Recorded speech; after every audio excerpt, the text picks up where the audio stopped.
زي أقول تلفزيون إيرتراي عز السلامتنا تقبلوا زي خبركم تخاطلتين لومي سوني بحث الطريق لتاشن عسران 4 ساعة شعت مشات استدعوا زينا مسنا دون فيلم لنا روح حدش عامت ملا حزب إيرتران حيلتات مكل خالون نتمنقون زينا زغروا لكم بيتروس منقص هرست زينا حزب إيرتران حدش عامت بفسه منفس ملوء تسفان تقبلوا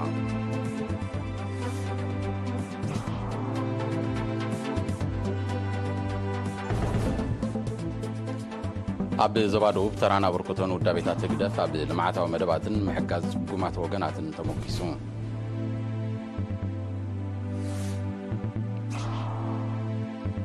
بيت صحفتها كوس أب عسب عبالات مسرة وين محبرات السمينار أكايدون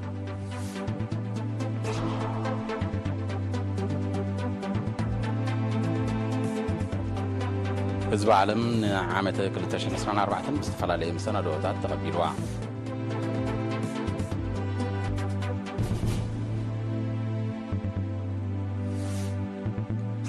أب ماكلاي شنخ جابان بحادة الرواق حتى زقاته مش وعدتنا تمشي ريكتر حادقة من كات من ريك صارت تاوليدو حماسنا بدوباون ماكلاي إسرائيل حيلو روكيتات كنبون عليهم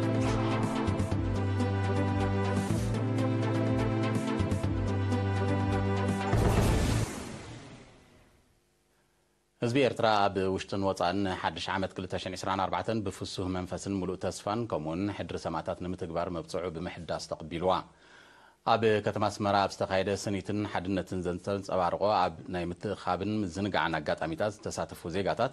كمتي كبور بريزيدنت إسياس أب زم حلالفو ملخت زبولو عامت كل تشين عسران 4 زحاشا عدل كترحو الناس النايتم نيتم قليتم كاب أستراليا زمت السيجا بذهب توريتو دحري 18 عامتات حدش عامت مستي زيت سعد حزبان منقستان كتحلفو مبقع أزي كم زحقو ساتقيسا نملا حزبي إيرتران حيلتات مكل خالون يوهانايلا سودانا ومنسي بقديون بحزبن منقستين إيرتران زقبر اللهم زلو حاليوتن نابيوتن مغتالتا نايتي عبد منقو أحوات حزبتات سودانن إيرتران زتسانحي دلدول زمدنا كم زخانة بمحبار بمخنيات حدش عامت سناي منيتو نخلتي حزبتات قليتون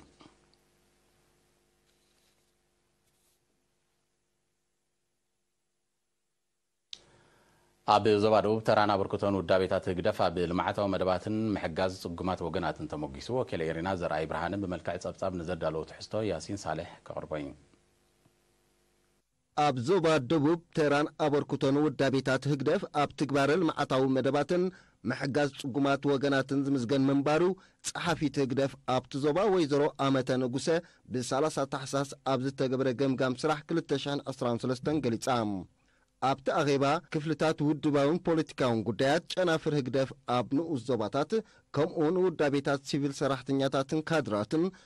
صبات زتعمى مدباس سراح أغريبام أب زقربت صبات أو ودابيتات قجلتات حزبن سراحتنياتات منقستن متناو أبيت كم الترعي أو ودابي سراحتنياتات منقستي زحقوفو زبركتو لحد مليون نقفا نتسقما سدرسوات كم التماغرحي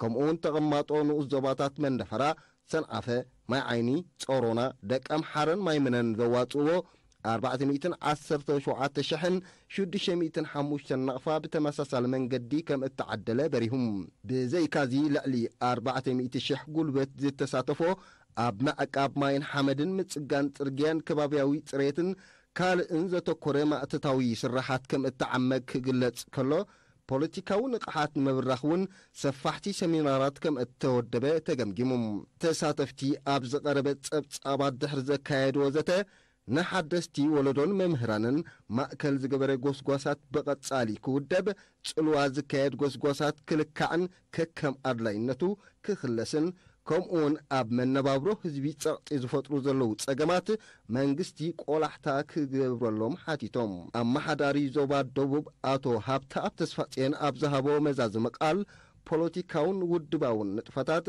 نمعوات بيت صحفت هقدف زوباد دوبوب نزكايدو زلو تعري بمقواس كلهم أبالات جنبار نقحاتهم بمبرخ زوت أنو مدبات لمعاتن دحنتن نمعوات مريح تراك بركتو أزاخيروم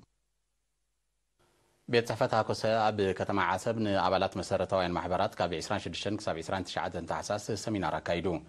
እቲ ብምውሃድ ጨንፈር ሃኮሰ ዞባ ደቡባዊ ቀይሕ ባሕርን ማእከላይ ቤት ጽሕፈት ሃኮሰን ፌደሬሽናት መጓዓዝያን መራኸቢታትን ኬሚካልን ማዕድንን ወሃብቲ ኣገልግሎት ምግብን ተዛመድቱን ዝተዋሃበ ሰሚናር ኣፍልጦን ንቕሓትን ክብ ብምባል ውዳቤታት ንምሕያልን ናይ ስራሕ ክብርታት ንምስራፅን ዝዓለመ እዩ። ኣብቲ ኣጋጣሚ ዓቕሚ ሰራሕተኛታት ንምብራኽ ዝሕግዝ ስልጠናታት ኣብ 2024 ብዝለዓለ ክድፈኣሉ ተሓቲቱ። ጸሓፍቲ ፌደሬሽናት ኣብ ዝሃቦ ሓበሬታ ተሳታፍነት ደቂ ኣንስትዮ ክብ ንኽብል ማሕበራት ሞራላዊ ምትብባዕ ክገብራ ኣዘኻኺሮም።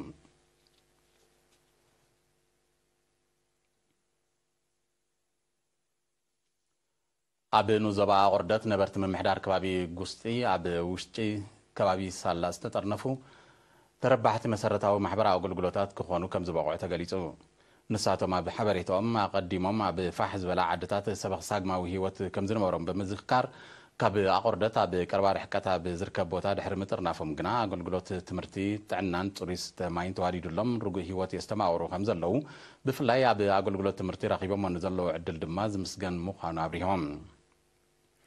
ኣመሓዳሪ እቲ ምምሕዳር ከባቢ ኣቶ እስማዒል ኢብራሂም ብወገኑ ትሽዓተ ዓድታት ኣብ ዝሓቁፍ ምምሕዳር ከባቢኦም ዕድል ትምህርቲ ንምስፋሕ ብዝተወስደ ስጉምቲ ኣብ ጊዜያዊ ዳሳት ኣገልግሎት ክትቦም ዝጸንሐት ናይ መባእታ ቤት ትምህርቲ ናብ ዘመናዊ ህንፃ ብምስጋራ ተሳታፍነት ተምሃሮ ከም ዝዓበየ ኣረዲዩ። ርእሰ መምህር ናይታ ቤት ትምህርቲ መምህር መሐመድ ሓመድ ያዕቆብ ድማ ምስ ምምሕያሽ ህንፃዊ ስርዓት ናይታ ቤት ትምህርቲ ቁፅሪ ተምሃሮ ናብ 300 ክብ ከም ዝበለን 135 ኣዴታት ማሂምነት ዘጥፍኣሉ ዕድል ከም ተኸፍተለልን ብምሕባር ቁፅሪ ተምሃሮ ክብ ንምባል ምስ ምምሕዳር ብምትሕባር ይስራሕ ከም ዘሎ ገሊጹ።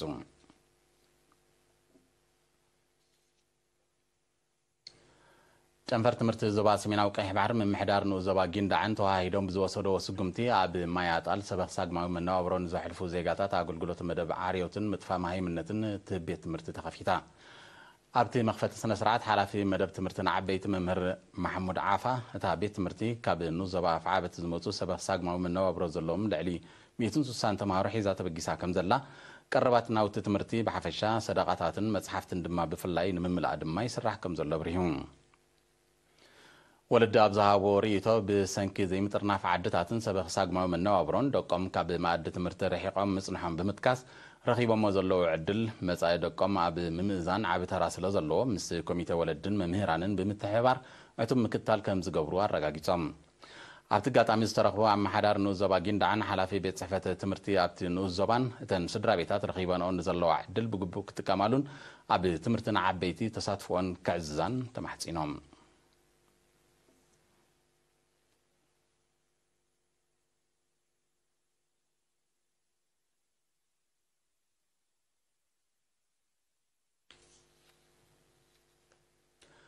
ዝኸበርኩም ተኸታተልቲ ስዕብ ኣህጉራዊ ዜናታት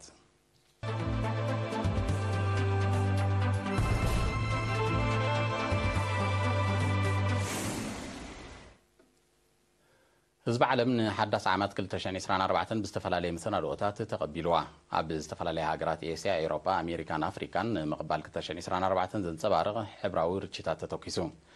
ብኻልእ ወገን ማሕበረሰብ ዓለም ንሰላምን ጸጥታን ክሰርሕ ዝጽውዕ ሰላማዊ ሰልፍታት ኣብ ብርክት ዝበላ ሃገራት ከም ተኻየደ ማዕከናት ዜና ኣቃሊሐን።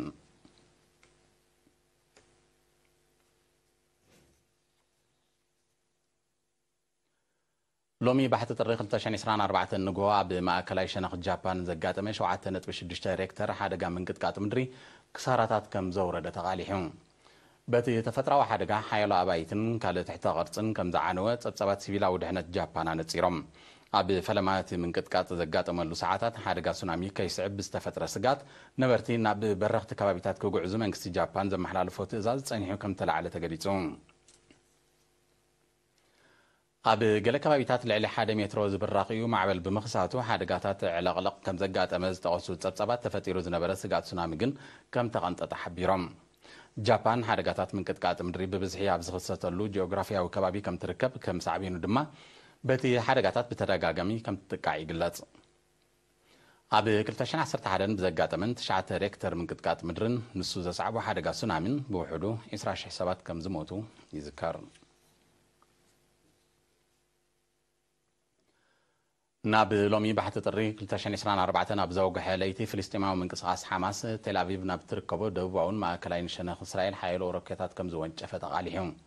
እቲ መጥቃዕቲ መልሰ ግብሪ ናይቲ እስራኤል ኣብ ልዕሊ በርጌስ ፍልስጤማውያን ተካይዶ ዘላ ኣልማሚ ደብዳብ ምዃኑ ምንቅስቓስ ሓማስ ኣብ ዘውፅኦ መግለፂ ሓቢሩ ኣብ ሰፊሕ ክፋል እስራኤል ናይ መጠንቀቕታ ድምፂ ጥሩምባታት ክቃላሕ እንከሎ ሚኒስትሪ ምክልኻል እስራኤል ንመብዛሕትኡ ካብቲ ሮኬታት ዕላምኡ ከይወቕዐ ከም ዘበርዓኖ ሓቢሩ እንተኾነ ግን እቲ መጥቃዕትታት ሮኬት ነቲ ሰራዊት እስራኤል ኣብ ልዕሊ ሓማስ ተጓናፂፈዮ ዝብሉ ዓወታት ኣብ ምልክት ሕቶ ኣእትይዎ ከም ዘሎ ተገሊጹ እስራኤል ካብ 7 ጥቅምቲ 2023 ጀሚራ ኣብ ልዕሊ ወሽመጥ ጋዛ ብተካይዶ ዘላ ኣልማሚ ደብዳብ ልዕሊ 21800 በርጌስ ፍልስጤማውያን ከም ተቐትሉ ጸብጻባት የነጽሩ በቲ መጥቃዕትታትን ጉዱድ ናይ ምጋዓዝ ትእዛዝ እስራኤልን 2.3 ሚልዮን ነበርቲ ናይቲ ወሽመጥ ፍልስጤማውያን ድሕነቶም ክሕልውሉ ኣብ ዘይክእሉ ደረጃ በፂሖም ከም ዘለዉ ሕብራት ሃገራት ክገልጽ ጸኒሑ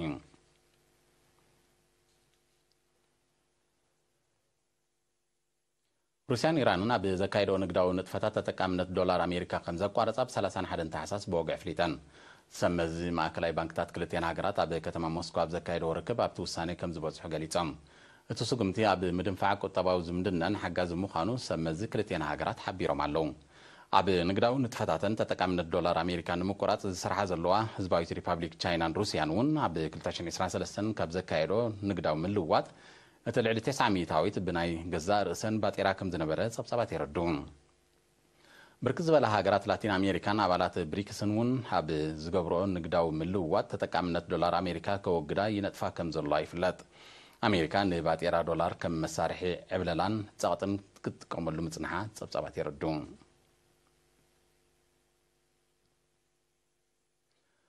ሃገራት ምዕራብ ንባይቶ ሰብኣዊ መሰላት ውድብ ሕብራት ሃገራት ከም መሳርሒ ኣጀንዳታትን ይጥቀማሉ ምህላውን መንግስቲ ኢራን ወቂሱ ሃገራት ምዕራብ ነቲ ባይቶ ከም መሳርሒ ተጠቒመን ኣብ ልዕሊ ናጻ ሃገራት ፖለቲካዊ ጸቕጢ ፈጥራ ከም ዘለዋ እዩ ሚኒስተር ጉዳያት ወጻኢ ኢራን ሁሴን ኣሚር ዓብዱላህያን ብ31 ታሕሳስ ሓቢሩ ሚኒስተር ኣሚር ዓብዱላህያን ነዚ ገለጸ ምስ ኣባላት ናይታ ኣብ 2022 ብሃገራት ምዕራብ ተደጊፋ ኣብ ኢራን ዝተወልዐ ናዕቢ ተጻሪ ኮሚቴ ኣብ ዝገበሮ ርክብ እዩ ሃገራት ምዕራብ ንባይቶ ሰብኣዊ መሰላት ጥራይ ዘይኮነ ንኻልኦት ኣህጉራውያን ውድባት እውን ከም መሳርሒ ዕብለላ ይጥቀማሉ ምህላውን ሚኒስተር ዓብዱላህያን ወሲኹ ሓቢሩ ውድብ ሕብራት ሃገራት ዳግማይ ክህደስ ሓይሉ ሃገራት ጻውዒት ከቕርባ ምጽንሐን ይፍለጥ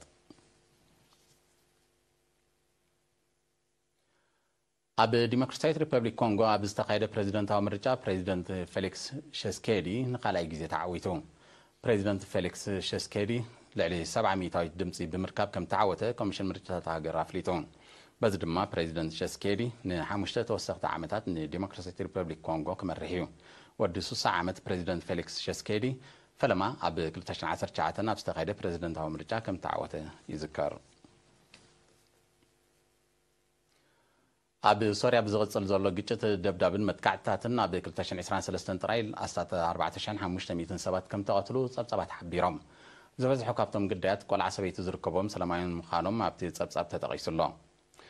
ዘይካዚ ብሰንኪ እቲ ፍጻሜታት ልዕሊ 10,000 ከም ዝቐሰሉን ከቢድ ንዋታዊ ዕንወት ከም ዝወረደን ክፍለጥ ተኻኢሉሎ ኣብቲ ሃገር ኣብ 2022 ብዝተኻየደ ግጭት ደብዳብን መጥቃዕትታትን ልዕሊ 3800 ሰባት ከም ተቐትሉ ጸብጻባት የረዱ قدامه متتاو زسعبو عبد كلتاشن 11 بستولع ግጭት ሶሪያ ዛጊት ልዕሊ ፍርቂ ሚሊዮን ሰባት ከም ተቆትሉ ይዝጥቃስ በቲ ገና ዘይዓረፈ ግጭት ሚሊዮናት ሶሪያውያን ኣብ ውሽጢ ዓዶምን ካልኦት ሃገራትን ተመዛቢሎምን ተሰዲዶምን ከም ዘለዉ ድማ ይግለጽ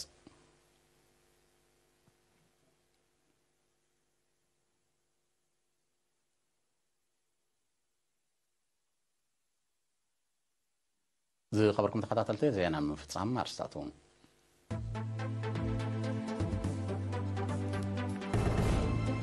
حزب ኤርትራ ንሓድሽ ዓመት ብፍሱህ መንፈስን ሙሉእ ተስፋን ተቐቢልዋ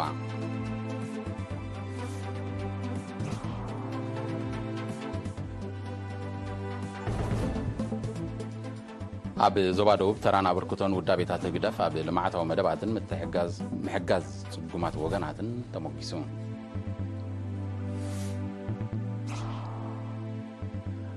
ቤት ጽሕፈት ሃኮሰ ኣብ ዓሰብ ንኣባላት መሰረታውያን ማሕበራት ሰሚናር ኣካይዱ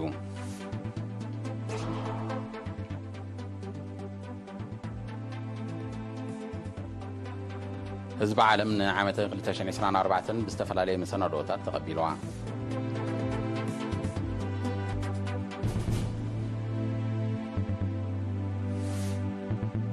ኣብ ማእከላይ ሸነኽ ጃፓን ብሓደ ጥሪ ወጋሕታ ዘጋጠመ 7.6 ሬክተር ሓደጋ ምንቅጥቃጥ ምድሪ ክሳራታት ኣውሪዱ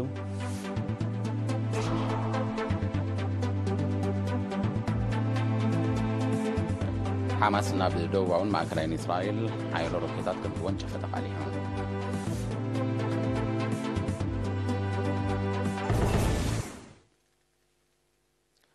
ዝኸበርኩም ተኸታተልቲ ዜና ተፈጺሙ ምስተርፍ ምድባትና